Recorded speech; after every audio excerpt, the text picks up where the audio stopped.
It's an honor to have you. As you know, the Chancellor just won a great election, very, very strong election.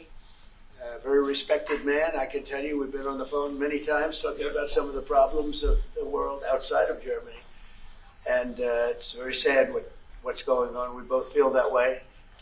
What's going on with Russia, Ukraine, and other things we talk about, but Russia, Ukraine in particular.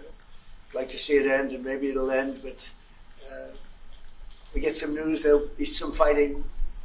Something happened a couple of days ago, and now they do a return, and here it goes. It's not good. He's unhappy about it. I'm unhappy about it. But I think eventually we're going to be successful in stopping the bloodshed. It's pure bloodshed. 5,000-6,000 young soldiers a week are being killed. You know that there's numbers. Yeah, we know the numbers. They're staggering. They're staggering numbers. But Chancellor, I just want to congratulate you, and I want to welcome you to the Oval Office. Thank you. It's an Oval Office that's in very good shape. We like fixing things up and having them tippy-top like they have in Germany. They do that in Germany very much, and we do it here. We're having a very good run. I also had a great election, great win, won everything. Won the popular vote, all 7 swing states, which is a big deal. It's pretty unusual to do that. And we have a great mandate from the people, and part of our mandate is we're going to have a great relationship with your country. So I just want to thank you very much for being here, and if you'd like to say a few words. Absolutely. So, thank you, first of all, Mr. President, for your kind invitation to come to Washington, D.C. I was in this building first time ever in 1982, I told you, when former President Ronald Reagan was in office. So I'm very happy to be here again and to offer our close cooperation with the United States of America. We are having so much in common, our history. We owe the Americans a lot. We will never forget about that. And so with your German provenance, I think this is a very good basis for close cooperation between America and Germany. So again, thank you. Thank you for the hospitality, and thank you for having your guest house for a night. This is a great place. Great place. Many thanks for that. I really enjoyed it. Thank you. It's a wonderful place. It's a landmark also. And Blair House, it's a nice place to stay. Thank you very much for saying that. Would you have any questions, please? Mr. President, on your new travel ban, why now? And if the Boulder attack was part of your reasoning, why not include Egypt on that list where the suspect is from? Well, because Egypt has been a country that we deal with very closely. They have things under control. The countries that we have don't have things under control. And why now? I can say that it can't come soon enough, frankly. We want to keep bad people out of our country. The Biden administration allowed some horrendous people, and we're getting them out one by one, and we're not stopping until we get them out. We have thousands of murderers. I even hate to say this in front of the Chancellor. Of course, you have a little problem too with some of the people that were allowed into your country. It's not your fault. It's not your fault. It shouldn't have happened. I told her it shouldn't have happened what you did, but you have your own difficulty with that, and we do, and we're moving them out, and we're moving them out very strongly. But it can't come fast enough. We want to get them out. We want to get them out now. We don't want to have other bad people coming into our country. But using the word bad, I'm being nice. Okay, the Democrat says a distraction. You put out on Truth Social a post regarding your conversation with President Xi. Right. Can you talk about whether or not you feel that trade talks, trade relations are back on track after appearing to be a little bit off track last week? A little bit off track. It was only the complexity. It's pretty complex stuff. We had a very good conversation with President Xi a little while ago, just before your arrival. In fact, we just hung up, and they said, "You're here." I said, "That's pretty good." Two great leaders of the world in a very short period of time. We had a very good talk, and we've straightened out any complexity. It's very complex stuff, and we straightened it out. The agreement was we're going to have Scott and Howard and Jameson will be going and meeting with their top people and continue it forward. But no, I think we have everything. I think we're in very good shape with China and the trade deal.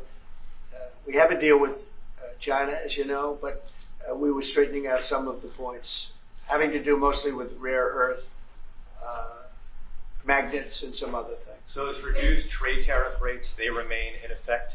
Yeah, we have the deal. I mean, we've had a deal. We announced the deal, and we'll be. I guess you could say, I wouldn't even say finalizing it up, Scott. I would say we have a deal, and we're going to just make sure that everybody understands what the deal is. Okay. We had a really good conversation. By the way, he invited me to China, and I invited him here. We're both accepted. So I'll be going there with the First Lady at a certain point, and he'll be coming here hopefully with the First Lady of China. Mr. President, from Germany. Go ahead, please. Did you talk about the Chinese students? Are you allowing them to come to, Oh yeah, to no, the US? no, Chinese students are coming. No problem. No problem. Okay, In Germany. It's our honor to have them, frankly. Look, we want to have foreign students, but we want them to be checked. You know, in the case of Harvard and Columbia and others, all we want to do is see their list. There's no problem with that. This is anybody outside of our country, international students. Because when we see some of the people that we've been watching, we say, where do these people come from? How is that possible? No, we want to have foreign students come. We're very honored by it, but we want to see their list. Harvard didn't want to give us the list. They're going to be giving us the list now. I think they're starting to behave, actually, if you want to know the truth. Okay, Mr. President. Yeah, please. On Russia, are you willing to put more pressure on Putin to end the war by imposing new sanctions on Russia and also on China? Well, remember, I'm the one that ended Nord Stream 2, going to a place called Germany, come to think of it. I'm sorry I did that. But I ended Nord Stream 2. Nobody else did. And then when Biden came in, he immediately approved it. That's the largest, essentially the largest pipeline in the world, going to Germany and other countries. And by the way, we have so much oil and gas, you will not be able to buy it all. I mean, you literally, we have so much, and I hope we're going to make that a part of our trade deal because we have more than anybody else. We have actually the most, by far in the world, probably double what anyone else has. So we'll work on that. I'm sure that's something we'll discuss today. Mr. President. Mr. President. What do you expect from Germany and what do you expect from the Chancellor? Well, first of all, I'm glad to meet because I've been dealing with the Chancellor, and he's a very good man to deal with. He's difficult, I would say. Can I say that? It's a positive. Go ahead. You wouldn't want me to say you're easy, right? No. He's a very great representative of Germany. I think all we want is just going to have a good relationship. The rest will just sort of follow very easily. We'll have a good trade deal. I mean, I guess that will be mostly determined by the European Union, but you're a very big part of that, so you'll be involved. But we'll end up hopefully with a trade deal or we'll do something, we'll do the tariffs. I mean, I'm okay with the tariffs or we make a deal with the trade, and I guess that's what we're discussing now. Mr. President. Mr. President. Back there, please, go ahead. Mr. President? No, not Okay. you. Is Germany I've doing had enough on enough. defense, Mr. President? Is Germany doing enough on defense? What? Defense spending. Is Germany doing enough on The defense? chancellor wants to. Is Germany doing enough? Chancellor wants to spend 3.5. Well, I don't know. I mean, I haven't discussed it very much. I know that you're spending more money on defense now, and quite a bit more money. And that's a positive thing. I'm not sure that General MacArthur would have said it's positive. He wouldn't like it, but I sort of think it's good. You understand what I mean by that? Absolutely, I right? understand. He made a statement: "Never let Germany rearm." And I said, I always think about that when he says, "Sir, we're spending more money on defense." I say, "Ooh, is that a good thing or a bad thing?" I think it's a good thing. But, at least to a certain point. There'll be a point when I'll say, please don't arm anymore, if you don't mind. We'll be watching him. Okay. Mr. President. Yeah, Biden, you said Biden. Your predecessor dismissed your AutoPen investigation. He said he made all the decisions during his presidency. I'm curious your reaction to his dismissal. Well, look, the AutoPen, I think, is the big scandal outside of the rigged election of 2020. I think the biggest scandal of the last many years is the AutoPen. And who's using it? I happen to think I know, okay, because I'm here. And I'm not a big AutoPen person, fortunately. I'm glad. I'm very glad. It's an easy way out. But it's a very bad thing, very dangerous. I sign important documents. Usually when they put documents in front of you, they're important. Even if you're signing ambassadorships, and I consider that important. I think it's inappropriate. You have somebody that's devoting 4 years of their life or more to being an ambassador. I think that person deserves to get a real signature, not an AutoPen signature. And I can tell Autopen easily. I can look at it. Like two little pinholes from pulling the paper, right? You always see the pinholes. Yeah. It's real easy to tell about Autopen. I think it's very disrespectful to people when they get an Autopen signature. Outside, Autopen to me are used when thousands of letters come in from young people all over the country and you want to get them back. And, people use Autopens for that.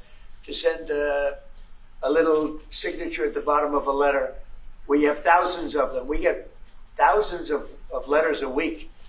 And it's not possible to, do. I'd like to do it myself, but you can't do it. To me, that's where Autopens start and stop.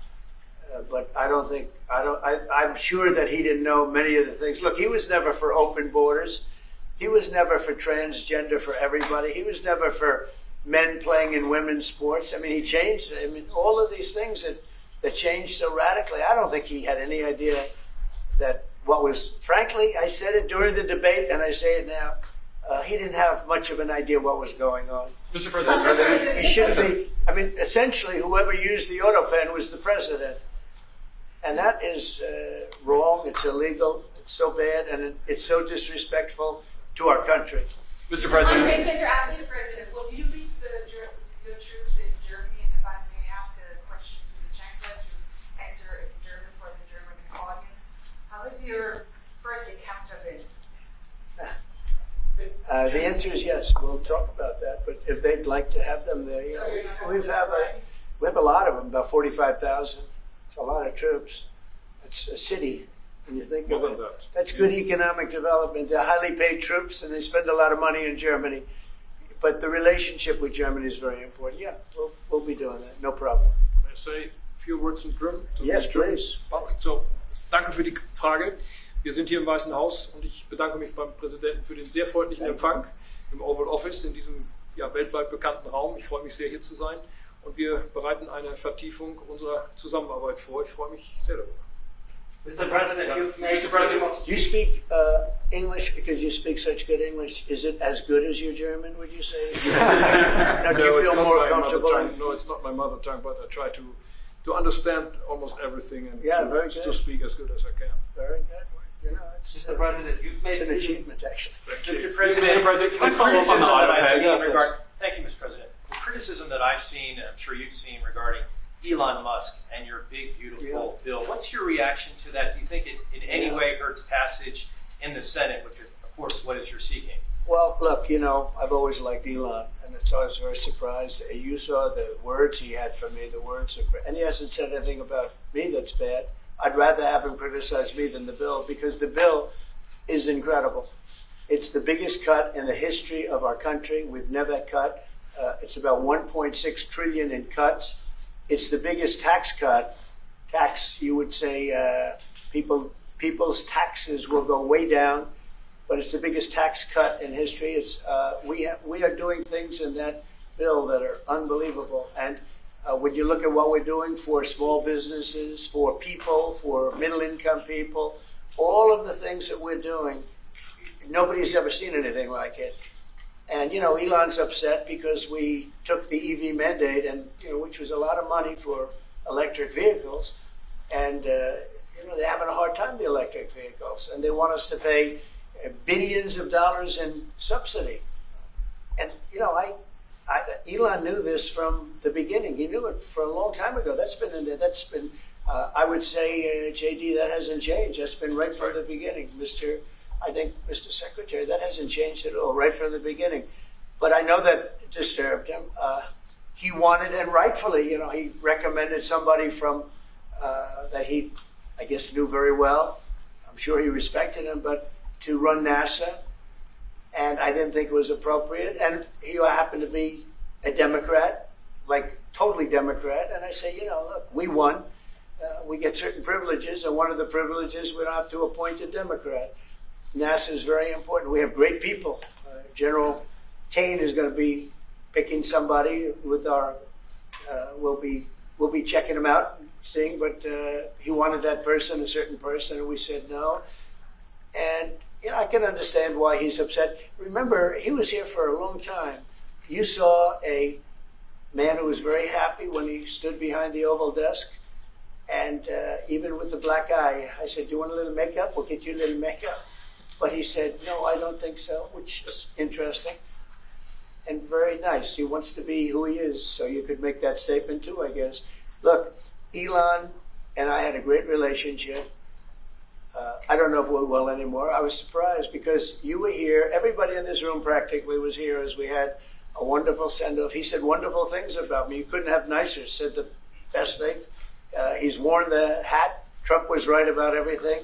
And I am right about the great, big, beautiful bill.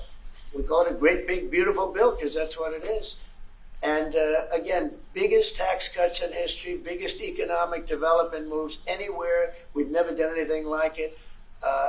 Business is spurred. And I don't know if you've seen the numbers, but the numbers came out. Even the CBO, which is run by Democrats, said that we're going to be doing, I'd like you to discuss it, the 2.8 trillion, that CBO. This is a group of people that are Democrats.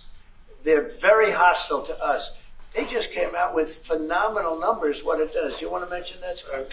Yes, sir. So what we've seen is we keep hearing from the CBO that there's going to be a large deficit from the bill, which we disagree with, but using the CBO scoring, they came out and scored the tariff revenue. We think it'll be the minimum of 2.8 trillion over the 10-year window, which actually puts the bill in surplus if you include the tariff revenue, which they won't do. It gives you a tremendous surplus, but we're not allowed to use that. For some reason, they say scoring. Nobody knows what scoring means. Maybe a couple of people, but nobody. Somebody sits in the background. They say, well, we're not going to allow that. They're not allowing other things that we have that are tremendously profitable for our country. But if you saw the other day, CNBC, they came out with numbers, and the people on the show, very good people, I've watched them for a long time, they couldn't believe the numbers, how good they are. The numbers were incredible. And that was personal income and also very low inflation. We have very low inflation. We're down to 2% now, and maybe even lower than that. And when I took it over, it was a mess. Remember, we had the worst inflation probably in the history of our country. They say 48 years, but let's say I think it's worse than that. So we had the worst inflation in the history of our country under the Biden administration. Now we're down to a beautiful number, 2%. You'd actually like to keep it there. Better than zero is 2%. It's going down maybe to 1%, and 1% is like perfect. That's perfect. You don't want to have zero for certain reasons that nobody is very interested to listen to. But we have almost perfect inflation. Grocery prices are down. Everything. Remember eggs? Eggs. We weren't going to buy another egg for the next 20 years. They were so expensive, right? Remember? You guys all hit me about eggs. Eggs have come down 400%. Everybody has eggs now. They're having eggs for breakfast again. But if you look at gasoline, very important. I think always the most important because it's the energy is the biggest factor. That's what happened. He screwed up our energy policy, and everything went up because energy went up. But now energy is way down, and they have states where you're at $1.98 a gallon for gasoline.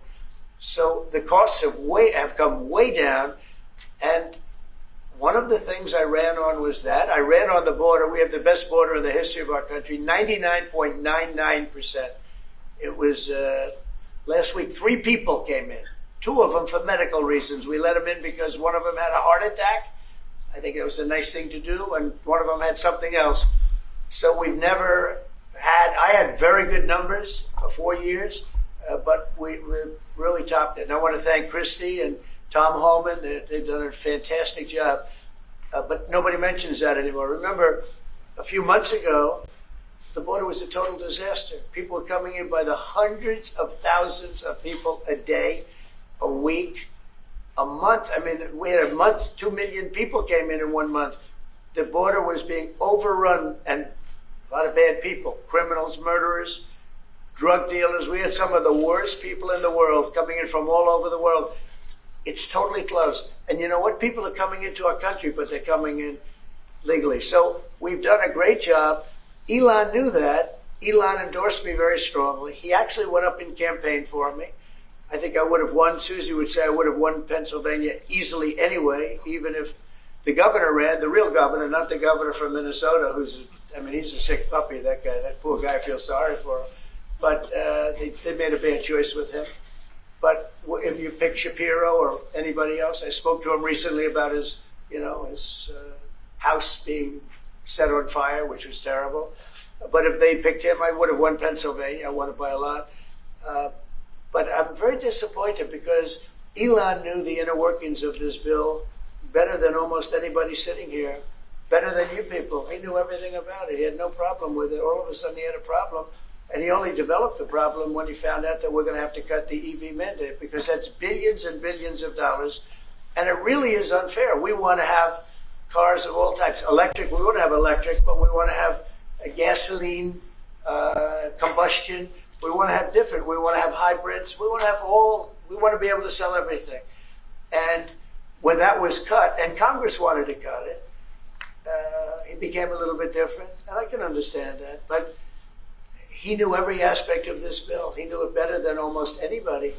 And he never had a problem until right after he left. And if you saw the statements he made about me, which I'm sure you can get very easily, it's very fresh on tape, he said the most beautiful things about me. And he hasn't said bad about me personally, but I'm sure that'll be next. But I'm very disappointed in Elon. I've helped Elon a lot.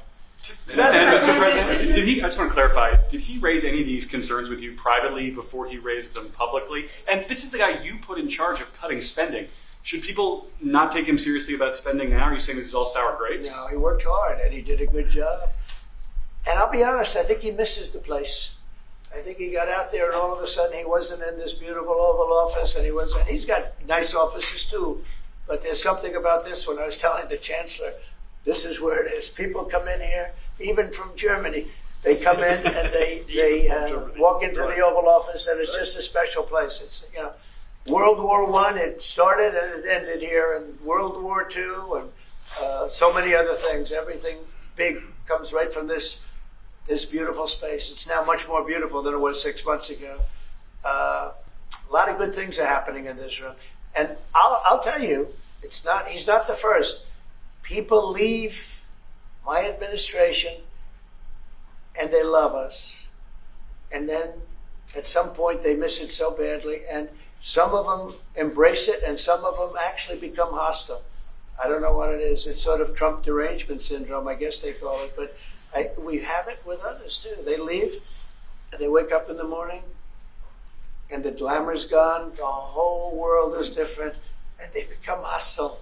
I don't know what it is. Someday you'll write a book about it. You'll let us know. Yeah. Mr. President, speaking of ending wars in this room, you were very critical of Vladimir Putin a couple of days ago. What kind of play is he playing from your perspective? What are his Well, look, he got hit. He's been doing hitting, so I understand it. But he got hit hard. And I don't think he's playing games. I think I've always said he wanted the whole thing. I thought he wanted the entire, everything having to do with Ukraine. That's something that would have never happened if I were president. The election was rigged. I didn't get to be president, but I got to be president now. And I think it's a much more important presidency. Other than a couple of things like that, the war would have never happened. The war with Ukraine, with Putin, would have never happened, ever, not even a chance. And it didn't happen for 4 years. And it wasn't thought of. I used to talk to him about Ukraine a lot. It was the apple of his eye, but he would have never done what he did. And I think mistakes were made by him, but I think mistakes were made by other people. The president should have never allowed that war. Biden should have never allowed that war to happen. If you had the right guy in here, that war would have never happened. Israel would have never happened with Hamas. That would have never happened. The attack on Israel would have never happened because Iran was broke. They had no money. They had no money to give to Hamas or Hezbollah or anybody else. And all of that would have never happened. Inflation wouldn't have happened. It was caused mostly by energy. And the Biden administration messed up my great energy policy. We were down into the 190 a gallon. And it would have never happened. It was caused by energy and their bad spending on the Green New Scam and other things that they spent on. But all of those things would have never happened. But maybe most importantly, the war, Chancellor, with Russia would never have happened with Ukraine. It was something that would have, I dealt with Putin a lot. There was no chance, zero, And you know, a lot of people say, how do you know? For 4 years it didn't happen. There was never a chance of it happening. And he understood the consequences. Now, it's a shame. And when you see all of those people, they came out with a report today that millions of people have died, much more than people thought. And I've been saying that for a long time. The amount of death in that war is far greater than the news has been reporting, or than, frankly, that either side has been reporting. It's a very sad thing. And I can tell you, just speaking for the Chancellor, because we speak about it, he feels the same way. He wants to see it ended. Would you like to say something? Absolutely. And I'm here, Mr. President, to talk with you later on how we could contribute to that goal. And we all are looking for measures and for instruments to bring this terrible war to an end. And may I remind you that we are having June 6th tomorrow. This is D-Day anniversary, when the Americans once ended a war in Europe. And I think this is in your hand in specific, in ours. That was not a pleasant day for you? No, that was not a pleasant day. This was not a great day. In the long run, Mr. President, this was the liberation of my country from Nazi dictatorship. That's true. So, That's true. And we know what we owe you. But this is the reason why I'm saying that America is again in a very strong position to do something on this war and ending this war. So let's talk about what we can do jointly, and we are ready to do what we can. And you know that we gave support to Ukraine, and that we are looking for more pressure on Russia. The European Union did, and we should talk about that. We will talk about it. And, you know, it's good timing. The numbers for our country are through the roof, the economic numbers, because of the election and because of tariffs and other things, a lot of things. But we've had some of the best numbers we've ever had. They were reported yesterday, the day before, and even today. Country is doing really well. I think that one of the things you'd be most interested in is that 6 months ago, we were having a hard time getting anybody to join our military. I mean, they just couldn't do it. The numbers were record low. We couldn't get people to join the military. It wasn't me. This was before I got there, the past administration. But 6 months ago, a year ago, the numbers were record low. You couldn't get them to join. That included the police.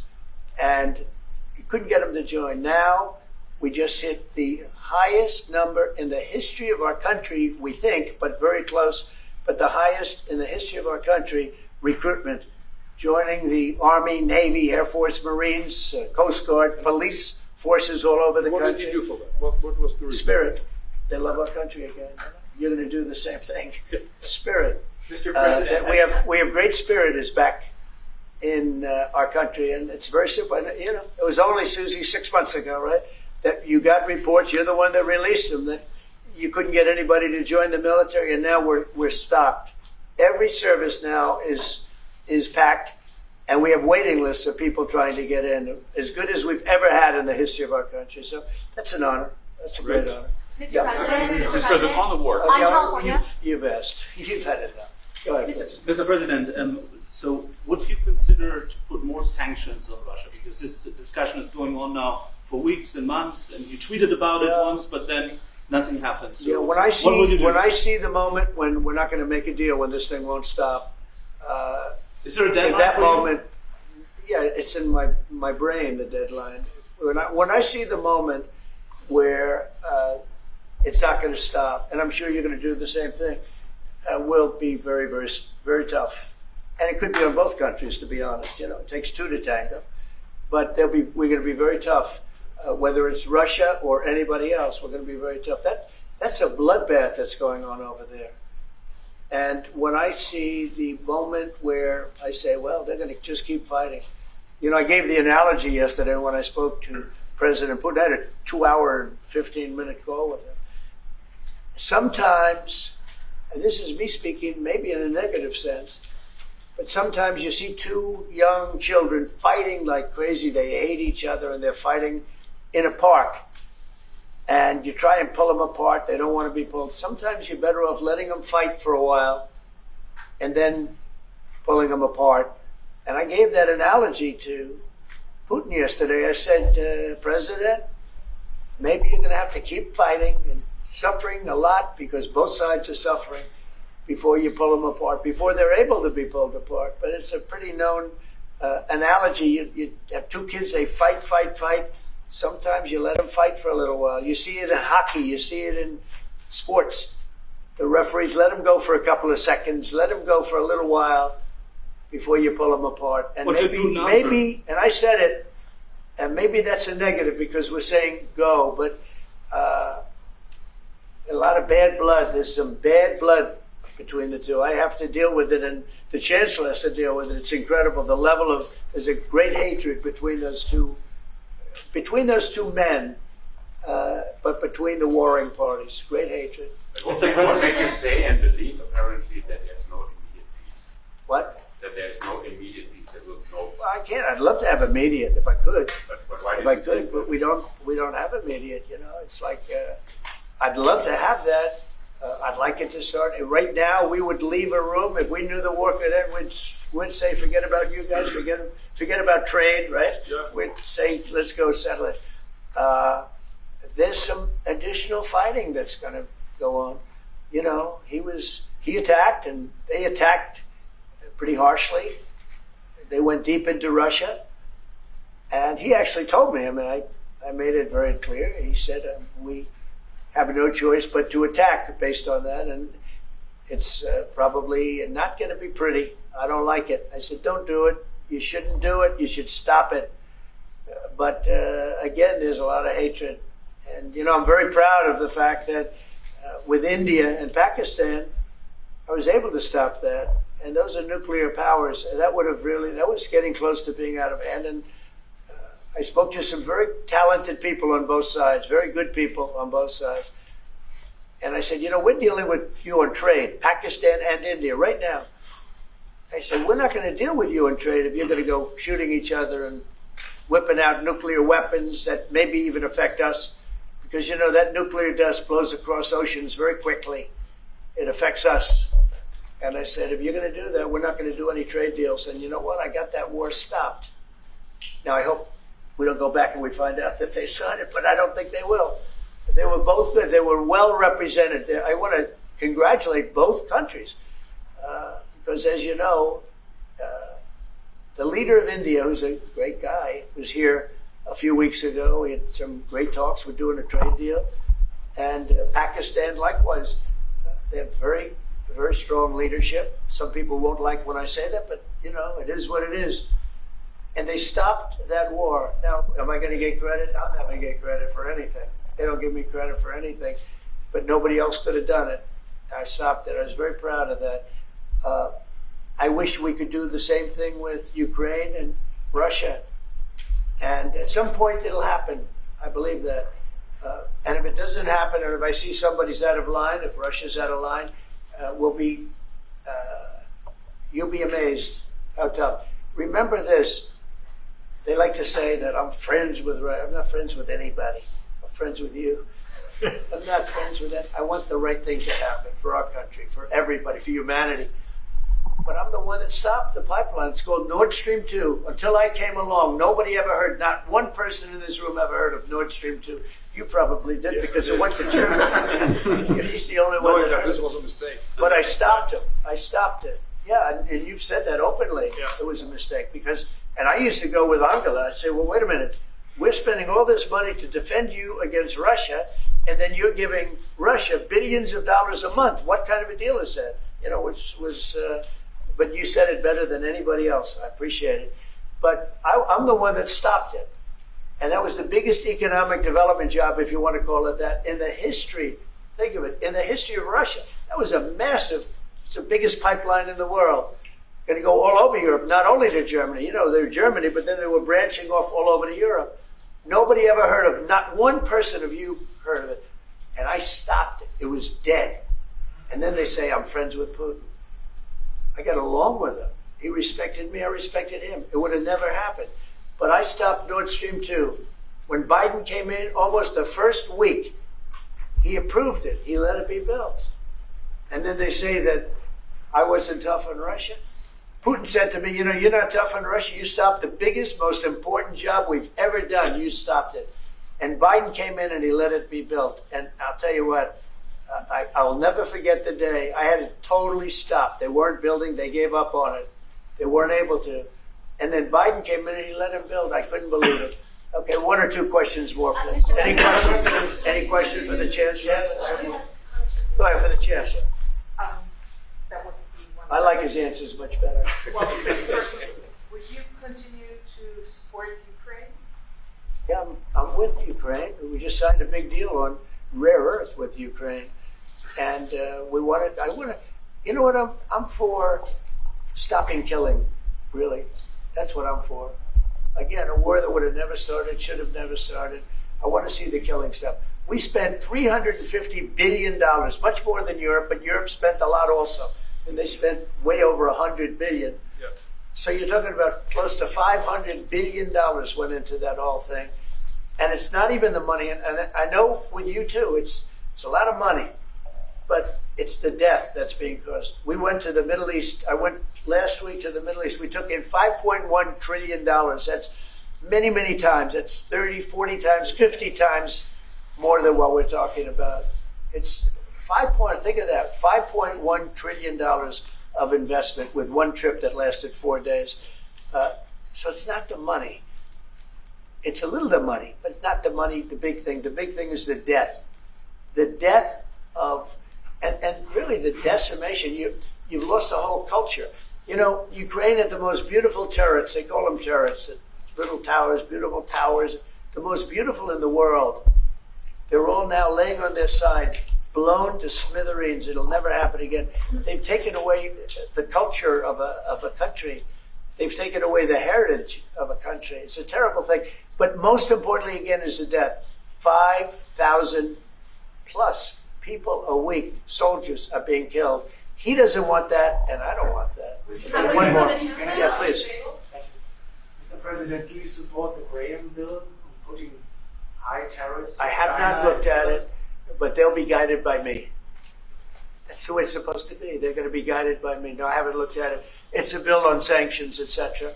I'm a very quick study. At the right time, I'll do what I want to do. But it could very well be okay. I'll have to see. But they're waiting for me to decide on what to do, and I'll know maybe very soon. It's a harsh bill. Yeah, very harsh. How about one more on the auto pen, President? You want to take one more on the auto pen? Go ahead. I would like to have a question to Cassius one, please.